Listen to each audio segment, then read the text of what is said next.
We're so excited to have our first ever live podcast of Decoding with WINFO. We're so glad you can all join us here today. I'll be your host today. I'm thrilled to announce our special guest, Murat Akyuz. And unfortunately, Jafar couldn't make it, but you might know them from their vibrant social media presence, the free coffee gift cards, or of course, the brilliant minds behind TOASTED. Welcome to Decoding with WINFO. We're so excited to have you here. To start things off, could you just introduce yourselves? Yeah, of course. Thank you guys so much for having me here today. Super excited to be here and have a chat with you guys and hopefully have some cool things that you guys can take away. My name is Murat. I was born in Istanbul, Turkey, and now I came over to California when I was younger, immigrated over there, and then I transferred over to UW. And over UW I studied business, and now I own TOASTED Bagels and Coffee with Jafar, and yeah. To start things off, we want to talk a little bit more about your early life and college journey.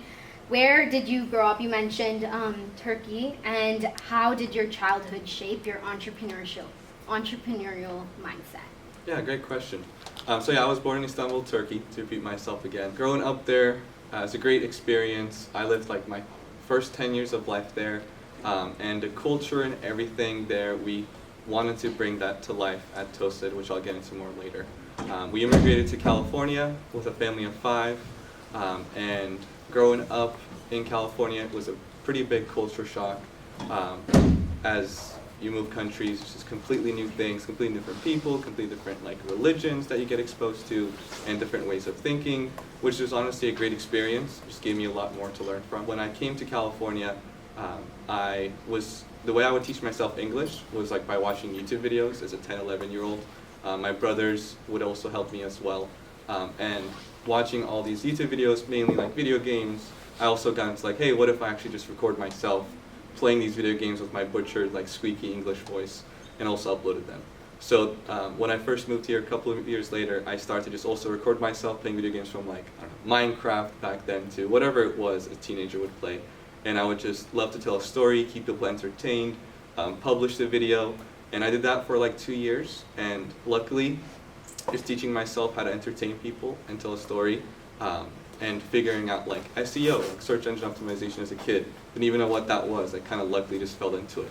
And I would title the videos in a certain way, and then somehow they would get 70,000 views, somehow they would be stuck at 1,000. So throughout that, I learned kind of what SEO was, and then my first ever paycheck, which was written under my mom's name because I was under 18, came in this like check that they would still send from Google Ads. It was like a $500 check, and I was so excited. I was like, no way, I just made like $500 as a 13-year-old.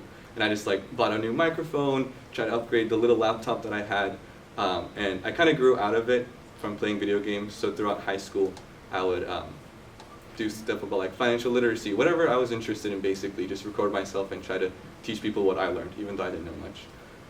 And then I came to UW from a community college in California. Before then, my family got an opportunity to start a business. It was a family-owned restaurant, a Mediterranean restaurant in Daly City, California. And we got this opportunity when my dad was working, these 10, 12-hour shifts as an immigrant, from like valet jobs to electrician, whatever he can get his hands on. But one of his bosses offered him an opportunity to become a chef there. If he were to become a chef, he can get a portion of the ownership. And we were super fortunate for that offer, so we, as a family, all dove in. As a high schooler, I helped with everything from the paperwork to setting up their website, the POS system, the menu designs on the TVs, or whatever it was that I can like teach myself from Photoshop and stuff and YouTube and Google. And luckily, the first couple years of that was pretty great. It really helped us as a family just kind of have a little bit more security.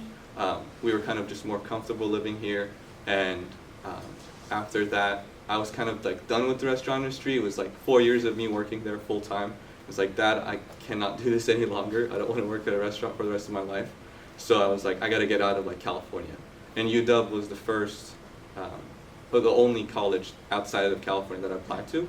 And I applied to a bunch of UCs and Cal State, whatever. And luckily, because I was a transfer student, it's a little bit easier to get into the college that you would like. So I got into the majority of the schools I applied to, but Washington just kind of seemed like a next step. I was like, oh, I've never been to, lived in a different state other than California. The Foster School of Business is super good. It's like one of the top schools in the West. And I just wanted to kind of get out of the house, experience something new. So I came and transferred over here. Yeah, awesome. So the mindset started very early. Yeah. How do you think your college experience kind of influenced your career path now? Were you involved with any businesses or side projects at UW? Yeah, at UW, when I first transferred in, I did my major as like entrepreneurship and just business, BBA. And the first class I took was Intro to Entrepreneurship. That's where I met Jafar for the first time. He had also just transferred in from a community college, Edmonds. And we were both literally on our first day of like college in this Intro to Entrepreneurship class. And we started becoming friends, doing all these class projects together. We would do startup competitions, which really influenced me a lot. I learned a lot from creating pitch decks to when one day, if I wanted to pitch to an investor, what would I want to include in there? A lot of case competitions. Didn't get into consulting, but it was just a very good experience. Like under high pressure, you had like sometimes 4 hours to deliver something, sometimes a whole day, sometimes a week. It was just like go, go, go. And I think honestly, the outside curricular activities that I did, even coming to events like this on my free time, taught me the most about what I would want to do if I wanted to continue starting a business. Yeah. Looking back, was there anything missing from your college experience, or what resources at the UW really shaped your college experience? That's a great question. When I think about like if anything was missing, honestly, I'm pretty grateful everything that's happened. I wouldn't be like here doing what I'm doing now without whatever had happened. So if there was something I would like to have done more, definitely do more of what I already did, like join even the silliest like competitions that might not be business. I wish I did a hackathon. Like that would have been cool with a friend of mine who knows coding. I can help him here and there. Just kind of taste everything that's available to you while you're at college. Because you get here, I only had 2 years, so I was trying to do everything I can in 2 years. But you don't get a lot of these experiences that people like this club, like WINFO, puts out, and a lot of things when you graduate. So I would honestly just continue like going to more events, networking with people, making friends outside of classes, and joining any kind of competition. Awesome. Now we're going to get into a little more about the birth of Toasted. So where did the idea for Toasted originally come to mind? Was there a specific moment that was like, I'm going to commit to this, or an aha moment? So Jafar is not here with us today, but he is an incredible person. Not only is my business partner, he's my best friend. And we got super close. And when we were still in college, he had a cafe that he used to own.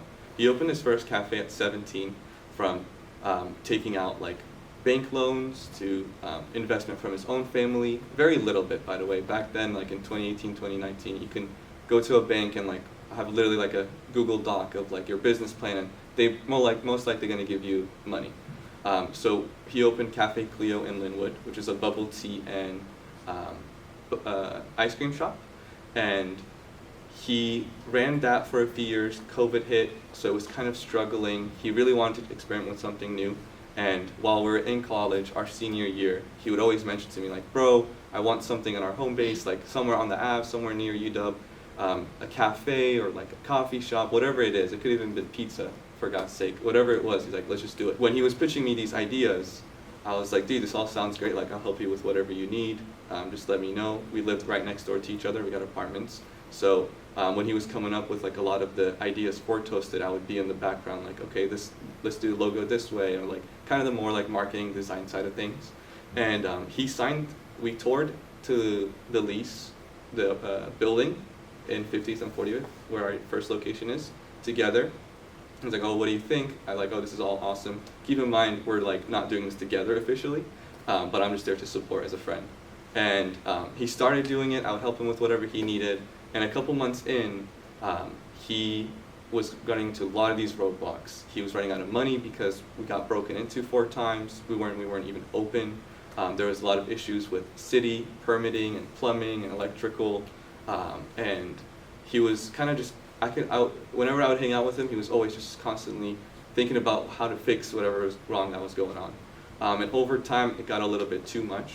And also, I could only do so much because I also had a full-time job and I was a student. So over that brief of time, he was pitching me this idea like, hey, like you're amazing at like building a community and marketing like with your skills, and I think I'm very good at like operational, keeping the stores running. What if like we did this together? And that was like, I still remember that in the car ride when he did mention that. I was like, dude, I'm super down. Like, we wanted to have a business one day anyway. What if like this was the one that we started off with? So that was how it was kind of birthed. And the reason why bagels is because he took a trip to New York once, and the friend's apartment that he was staying in, the bottom had like a little bagel deli cafe. And bagels weren't really that big here in like the last 10 years. So he's like, oh, I really love bagels. It's like a ship, just like a sandwich. You can make it vegan, vegetarian, whatever you want to put on it. Yeah, awesome. What, obviously the New York was a big part of it, but what gaps in Seattle's food scene did you guys notice that you wanted to fill with this idea of Toasted? Yeah, great question. We wanted to, of course, first like please ourselves. I think we're Muslim, so we wanted to make whatever food that we were going to have be halal. So I think we might be the first like bagel shop, bagel cafe that is like a halal meat serving bagel cafe. So that was one. That was going to be a big differentiator for us. A lot of people are not able to eat like the meats that are out there. And another one was from like our cultures, from Mediterranean, Middle Eastern. I'm from Turkey, Jafar's from Iraq. So we wanted to have a lot of these flavors that are not common in like a bagel shop. So we have date spread, we have lebne, we have za'atar, we have a bunch of these interesting combinations that aren't necessarily on a bagel. So Jafar would experiment them in our basement, and he would be like, yo, try this one, how does this taste, and how does that taste? So we wanted to differentiate with like a Mediterranean twist on bagels, and yeah, please more of the community. Yeah. What was the hardest part about turning this idea into a reality? Obviously you guys went through like a bunch before even opening, but if there was one thing that you had to pinpoint, what was the struggle that you didn't anticipate? Dang, everything was so hard. I think honestly the hardest part before we were open, now it's kind of just like, now we're kind of used to the like putting out fires. We know nothing's gonna go right. Like we don't even get disappointed when something fails, and we're like, okay, like that was gonna like meant to happen. But in that like first year and a half, when everything was going wrong, and especially like you're just running out of money constantly, you're like hiring employees, and then your landlord's like, oh, we have this problem, so you have to like lay them off. It's just like a lot of these constant battles that is outside of your control. I think when it's out of our control, it's the suckiest. And the one that was really out of our control was when we're like literally a month away from opening, but we have everything ready, the inside is ready, we've hired a full team of like 12 people, they're training in there every day. They're just gonna start training in there every day, and we turn on like the whole electrical and everything, and then the whole place just short circuits, and the toaster goes off, like it just completely goes off, and everything literally in the store just stopped working. And that's because the landlord promised us like 200 amps of electricity, and we were only getting half of that. And to install that, they just completely ignored us for weeks. We're like, hey, like on our contract it says we're supposed to get this much electricity. We're about to open, we just hired a full team, like what's going on? They're like, oh, we're sorry about that. And it took them 2 months extra to fix that. So we were just like almost at the finish line, got pushed back again and again, and that's happened like dozens of times throughout that year. Kind of opposite of that, what's the most surprising lesson that you've learned in running the business so far?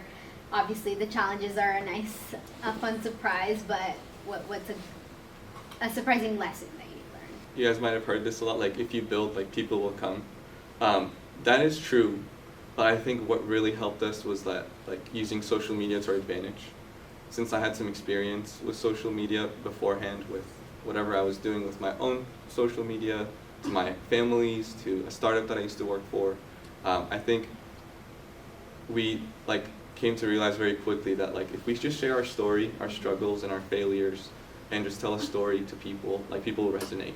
And it's just like watching a live documentary basically happen. And I think we didn't fully know if it was going to work, but after the first couple of videos, it really started to work. So it was like a aha moment for sure. The social media aspect is definitely something that resonates with the customers as well. How has Toasted kind of evolved since that initial launch, and what are the key decisions that you've had to like shapeshift in order to continue its success, and maybe sacrifice something, but it ended up being worth it? So far, Toasted is going pretty good. Of course, there's a lot of things that go on in the background, but we just try to fix it, as any entrepreneur or business owner does. We are at our first location. It has been open for 8 months. So far, everything's been pretty well, and we're now working on like 2 different locations. Our Bellevue locations had grand opening was just last week, and we're working on a South Lake Union location. So those kind of things are nice because we've done it once. Once you do something for the first time, it's like usually the hardest. It takes you like 10 times more than what it should.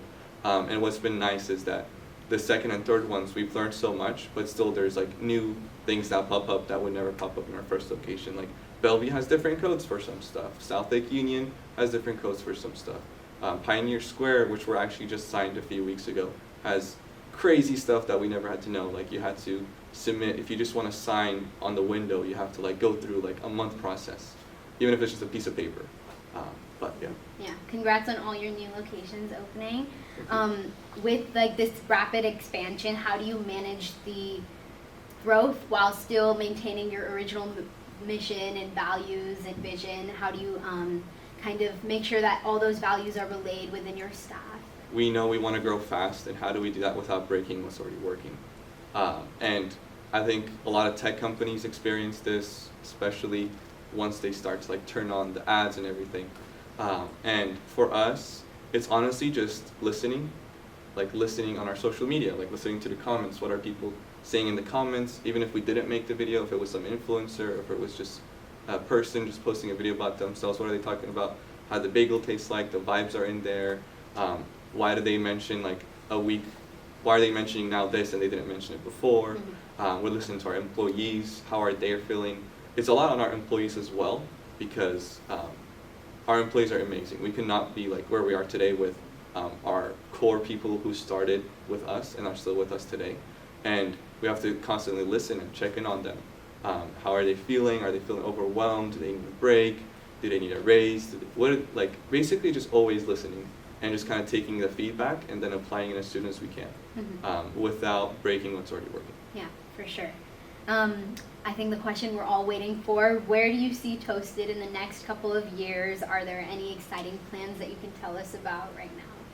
Yeah, in the next couple of years, so we have our first location and then 2 more. So 2 locations open now. I don't even remember how many we open. We have 2 locations open and then another one in a month.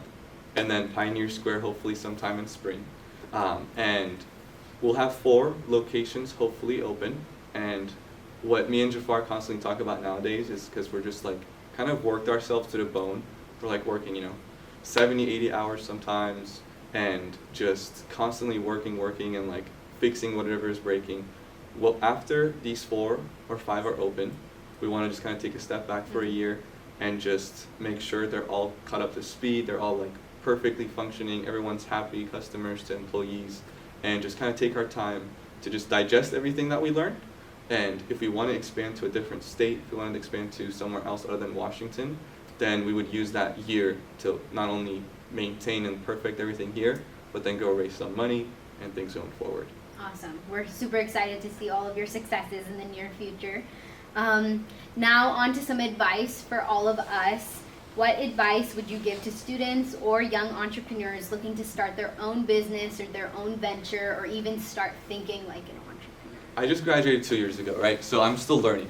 And one thing for sure that me and Jafar both know, like to our core, is that like you have to have a purpose. Is it because money could be a purpose, sure, but like sometimes it's deeper than that, because money runs out like when you're in the negatives, when you're really down bad.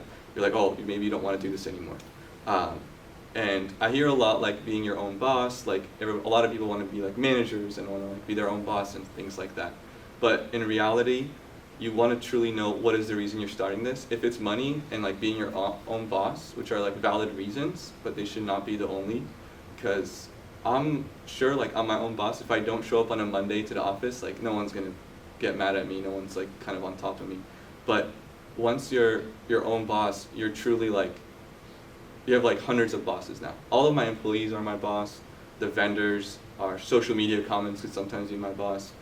So you have to have more of a reason than just like the money and like becoming a managing people. Like that's just a kind of, I think, a weird term. If you can go back and give your younger self some advice, or yourself when you were figuring out what you wanted to do in college, what would it be? Yeah, definitely continue tasting new things. Like I mentioned before, like this is so cool that you guys all showed up here at your own free time outside of a college class. I think things like this has been the most like influential on me. I met my like best friends in events and through case competitions and startup competitions, going through like the hard struggles together just like bonds you with like forever friends. And also asking help from your professors, or even cold like LinkedIn messaging, cold DMing someone. I wanted to really put myself out there because I had a short 2 years. So I wasn't afraid of like sending cold LinkedIn messages, and that's how I got like my first internship in college. It was literally, I went to a startup competition, and my mentor also was a startup founder. And a few months later, all he did was like give us feedback on our slides. And a few months later, I saw he raised some money from venture capital firm. I was like, oh man, I wonder if he's like trying to like expand his team. So I was like, hey, Will, I don't know if you remember me, but I would love to like work for you for free or whatever you're doing. I would love to just like come out there. And I just sent him a LinkedIn message. And then 2 days later, he responded like, yeah, let's hop on a Zoom call and like, let's talk. And that was like a couple weeks before summer of junior year started. And my junior year summer, I was like, I don't want an internship. I'm just probably gonna like hang out, whatever. And just like that, from a LinkedIn message and me and him talking over the Zoom, he's like, yeah, do you want to start in 2 weeks? We actually have a job position open. And I think like your marketing skills fit exactly that. So just putting yourself out there, asking for help when you need. You never know like where you might meet your next boss, when you might meet your new best friend, where you might meet your friend. So putting yourself out there. Yeah, awesome advice. What mindset do you think has kept you driven to your goal and grounded, and what habits do you think have helped you the most while building Toasted? One for sure is going back to like the core reason why we started this. When Jafar had first thought of like Toasted and having one cafe, it all started off with just one. He's like, oh, I want to have this to retire my parents. And I thought that was so like admirable and so cool. And I would also do the same reason as well. The reason for like having a business was that my family immigrated from a country. They risked their whole lives. They left their own families to come over here. And same with Jafar. He had to escape a war in Iraq, and they had to go to Egypt and then to here. So I feel like our families have experienced so much that we've seen, for our sake. And just kind of thinking always about that, like how did my mom and dad move all 5 of us here with no English? Now they have jobs and they're doing all of this. So just looking back at our own families for influence and for inspiration. Awesome. How do you define your success, whether that's not just for Toasted, but also personally as you're moving forward? Yeah, great question. I think honestly, like when you're content and happy, for Toasted, we gotta hit the numbers. We gotta obviously, if we're trying to expand fast, there's a lot of money involved to expand and grow. So in terms of other than the monetary, for us, when me and Jafar are just kind of happy with what we're doing. We both wouldn't have started this in a restaurant industry if we both didn't have the experience, and we both kind of liked what it entails, like greeting a customer, talking with them, chatting them about their day, and learning from them. And it all comes back to listening as well. I think we just now we have data from our customers, from our sales, from our social media. We just like to always every week, okay, what happened last week? Was there any kind of adjustment? And then look at it for a month and back, or 3 months back. So luckily now that we've been doing it for a while, we have a lot of data to go back on. Awesome. That's all the kind of questions about Toasted that I have. A couple fun and personal questions for you. What is your favorite bagel on the menu? I love a jalapeno cheddar bagel with the turkey, bacon, egg, and cheese. It's so good. And if you like avocado and tomato, I just had it earlier today. It's so good. Cool. You mentioned you and Jafar are best friends, but also co-founders. How do you juggle friendship and business? Yeah, great question. We sometimes get the question of oh, shouldn't you start a business with your friend or your siblings or your family? I think I've heard that a lot, and honestly, it all comes down to trust with whoever you're doing anything with, your roommates to your partner of life to whatever you're doing, right? And I think me and Jafar luckily had a lot of trust in each other because we went through a lot of hardships together, like in that short amount of 2 years that we had. And we don't get really in each other's like feet. We don't really like have to disagree even, because both of our fields are very different. I'm trying to get people through the front door, and then Jafar is trying to maintain the operations. So we have a lot of opinions for each other. Like since I have restaurant industry experience, I'll tell him a lot of like, hey, we should do it this way, and then he can shut me down. I wouldn't get like hurt. And same way around, he can give me a marketing idea of like, dude, that's amazing. I'm like, no, like we're not gonna even try that. So I think just trusting in each other. There's days where I don't even see Jafar for like a day or two at all, because he's doing his own thing, trying to grow the business, and I'm doing mine. So I think trusting each other and letting both like have their gut feelings like fully built out. Awesome. Are there any favorite customer interactions or moments that have stuck with you so far? Yeah, I think we get a lot of customers coming in who have seen our videos and like have seen our story. So that's always super cool when people come in, and the second, like if we're in there, they like look at us, they're like sometimes nervous to come and talk, but it's super cool every time. I'm like, oh, I saw this video and like I think it was super cool. So it kind of takes it back out of like social media, like, oh, like people are watching this, like people do care. And it's always super fun when people come in and introduce themselves, and sometimes people drive like 40-50 minutes like from Washington to like just come and try to bagels because they might have found one of our videos cool. Yeah, awesome. Well, that's all I have for you today. Thank you so much for all your insights. I know we're all very appreciative of them, and I'm sure YouTube will love them as well. We're going to open up to any questions that the audience might have that we haven't covered so far. Thank you for having me, guys. Thank you. I think that's a great question. I feel like, I don't know if I would change anything, because, you know, like we're both in the mindset of like, we can just throw everything we think we know, like, and don't have expectations. Because I feel like once you don't have a lot of expectations of how things should go, like, you're just free to like learning, right? Like, nothing really like makes us, I don't know, like, we're just open to learning, and whenever something new pops up, it's just kind of, all right, how do we like put out this fire? How do we solve this problem? Like, you're just kind of like a problem solver.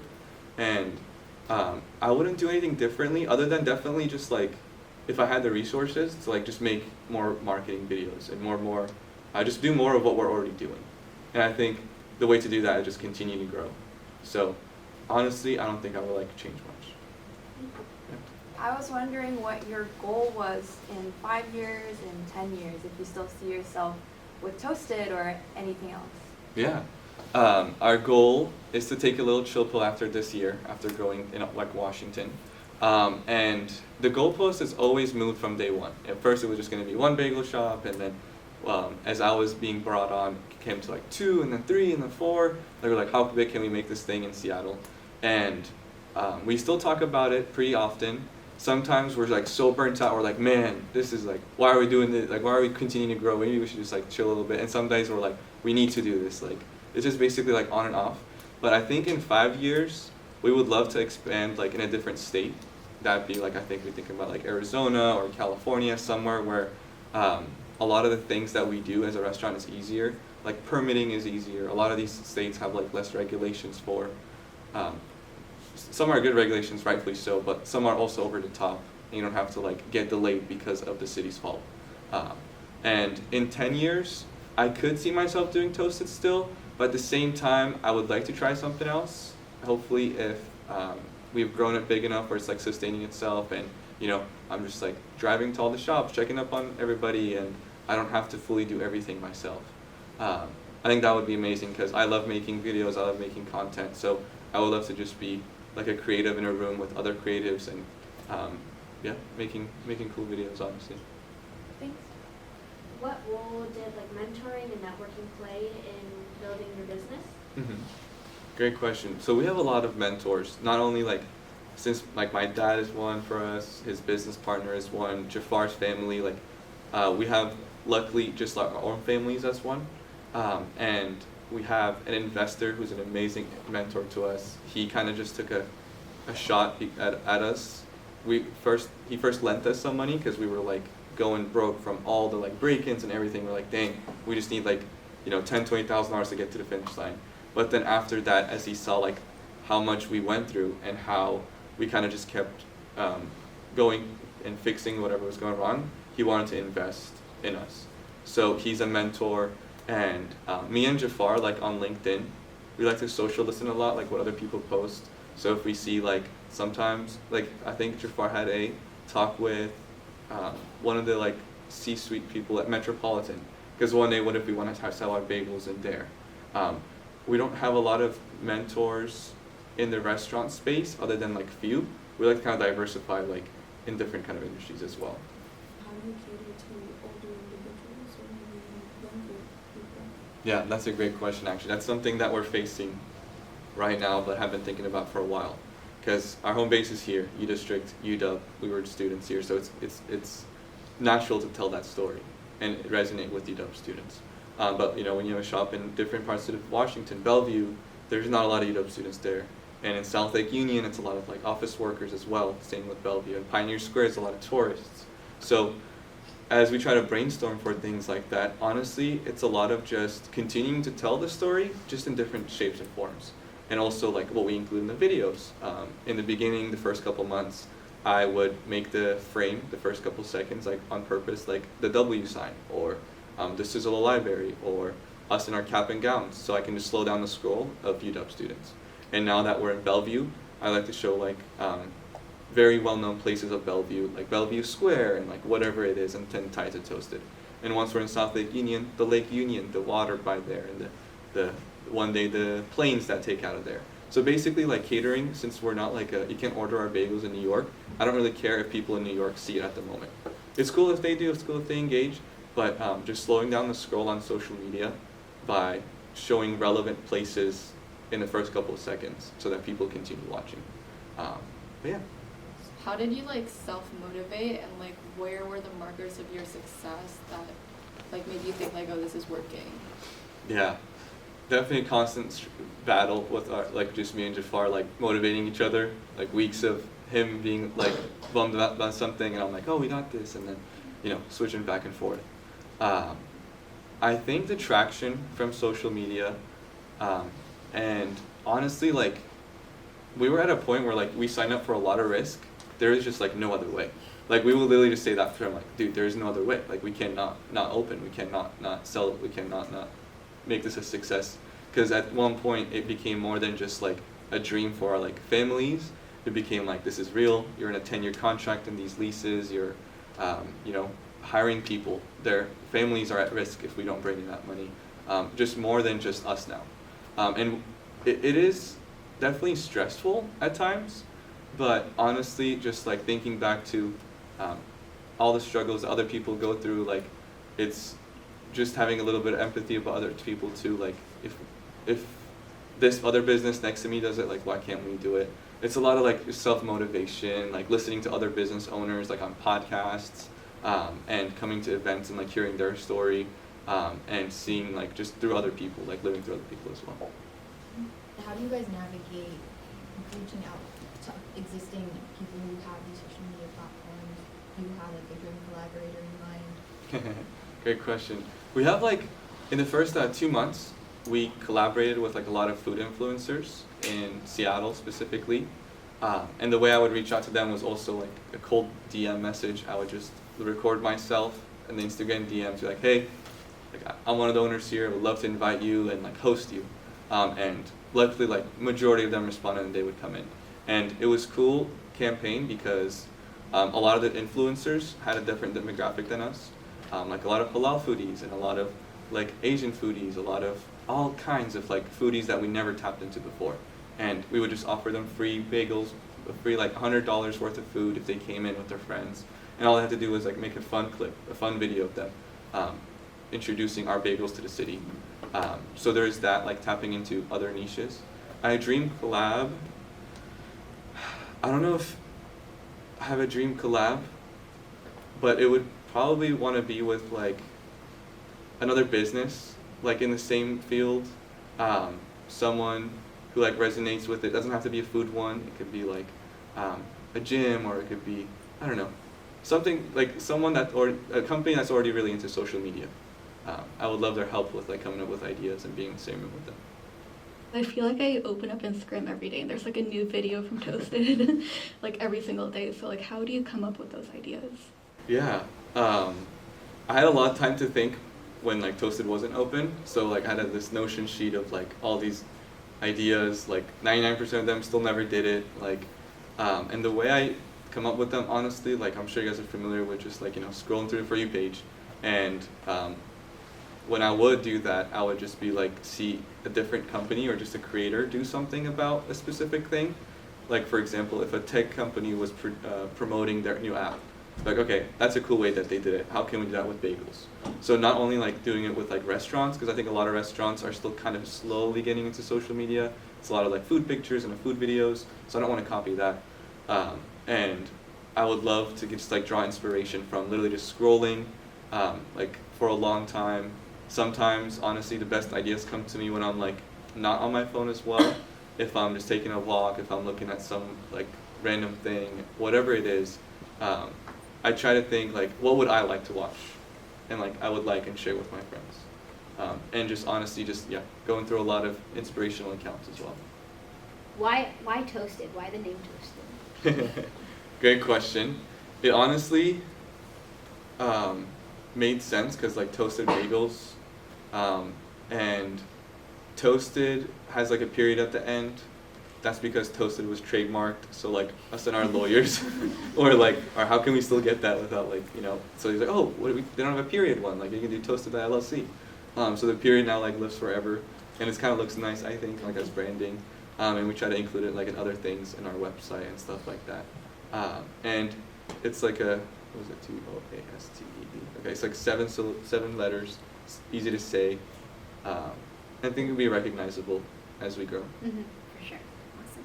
All right, let's give one last round of applause for Murat and Mika. Thank you so much for coming. Make sure to follow WINFO on Instagram to stay up to date on our events, and also subscribe to our YouTube for new episodes.